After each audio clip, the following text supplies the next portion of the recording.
Oh, okay. I thought, My sorry, documents my within mind my ledger. automatically went to negotiable instruments and banking, which is what you're doing with your ledgering system. But yeah, sorry. So that I mailed a registered mail with a handback service. That was fun, wasn't it? Handback service at the post office, so I didn't have to wait. And then that registered mail number was sent to the all caps name.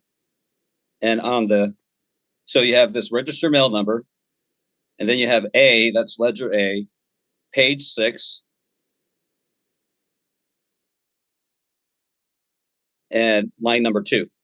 There's 250 pages in my paper ledger, so that I can have up to 200. It's 3 digits for the page number, and then there's only 28 per page. So I can go into my ledger which is insured. So the ledger is a list of securities for each one of my documents, and it's a ledger A, page 6, number 2, and that's the ledger. And when I do my ledger, let me find the how I do my 2806 for the it go to what's his name, Motlow, Motlow, Motlow 3806. When I do my 3806, I butterfly open this certificate. Really, it's called a register mail receipt. I butterfly it open and I write on the back of this. You get those checks where you write on the.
The recipient, assigning that insurance to the recipient. At $50,000 a pop. Nice. I think that's what it says. 50,000.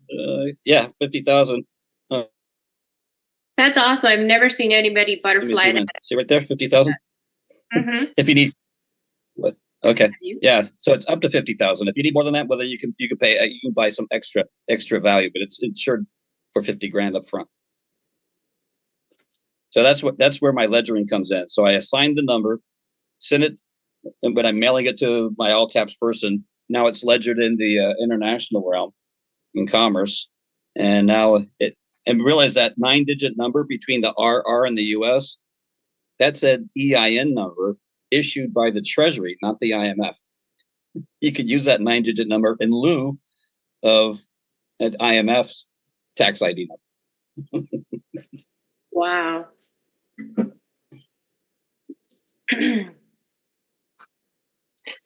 just like the zip codes are 9 digits. The register mail is 9 digits. Does that answer the question about the my ledgering system? Because Yes. I was a notary signing agent, and I would do and they would contact me to get information from me, and I would also do protests. And if I had to recreate the record, knowing where in my notary manual had a register mail number, and my firm book for accountable mail also had a register mail number. And so I could go exactly find out where in my notary manual, based on the number, what ledger it is, what page number, and what line number, and either one of those, I can recreate the record. Because they wanted records from me, and I had to go through and dig and try to find it, which one it was, where it was, pain in the ass. So I had to come up with a system so I could use my own numbering system. So I could go back and recreate the record of what documents they were and where they're located, and they're also ledgered in my computer system as well, using there's tags on the back of the Word documents, and then so I could recreate that record. And then if I ever needed to subpoena any of my records, that I send off to these corporations, I can subpoena my record with specificity using my own unique document location numbers, because every system out there, they have their own numbering system and their own system of records. So I need to create my own system of records. So if I ever need to subpoena my own records, I can subpoena them with specificity using my private DLN number, this register mail number, ledger A, page 1, line number 3, because it uniquely identifies that document inside my ledgering system. Because I went through the pain one time trying to recreate the record, and I had to come up with a better way to do it, and this is what I came up with. Does that make sense? Yes, it does. But see, every time I apologize, when I learn something new or when I hear an answer to a question, it always leads me to another question. So I may ask one more question.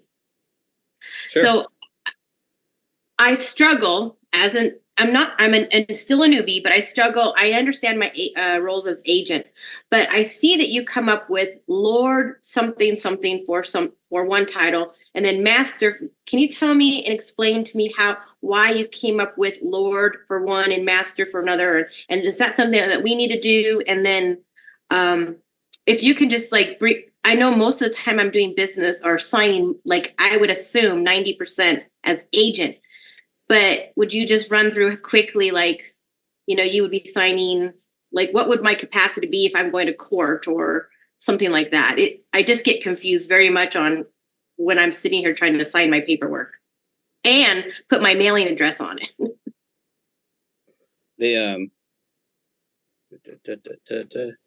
Control V. Let's see if I can find it. You're usually acting as attorney, in fact, out there in the public, because they recognize that. And by the way, when you do the power of attorney, you have all the powers of an attorney, issue subpoenas and things like that. December 7th, was it 2020? I'll show you what happened with this Lord name, where that came from. Well, I'm trying to find it. DOJ 27, 23. Back in 2020 was November. Oh yeah, by the way, here's something interesting. Realize here in Arizona, I can still use Mexico law, and I can still use Spanish law. It's called the law of the mother country. The general rule that courts will not take judicial notice of law of a foreign country does not apply to laws of a country from which the state or the forum was formed.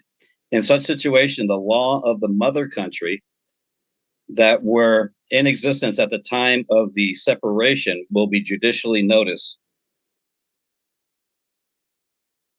For example, in California, the Mexican civil law and the acts of the Mexican government were judicially noticed in the courts, the law of the mother country. So like in Alabama, we had 6 different flags flying over Alabama. So we can use all those different jurisdictions under the law of the mother country and bring that foreign law forward. That's just a side note as I was moving up to where I was going to go look.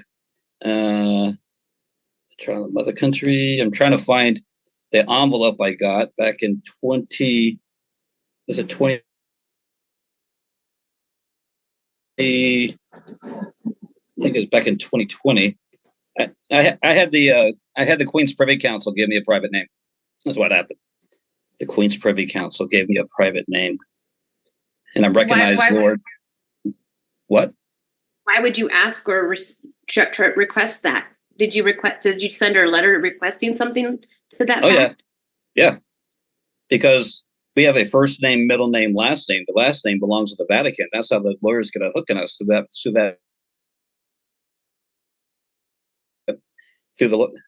the last name belongs to the Vatican, because in England, Henry II brought over a Venetian lawyer, and he went around and started, making ledgers of all the people, and he started giving everyone last names. And so that last names belong to the Vatican through the city of London, where the lawyers get their Temple Bar training, and that's how the hook comes in. I can't find it. I have to go find it. Let me pull up the name.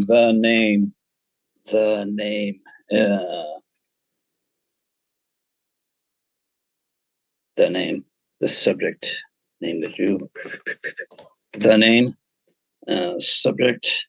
I don't know what happened to Google. Google's on something weird. Usually my stuff pops right up because I look at it often. The name. I think, is this it? No, not that. I just want the subject, the name. It talks about. It's so weird.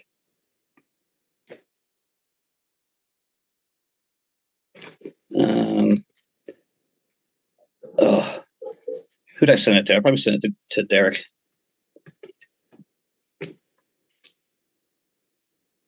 What are you looking for? Here we go. The name. Oh, gotcha.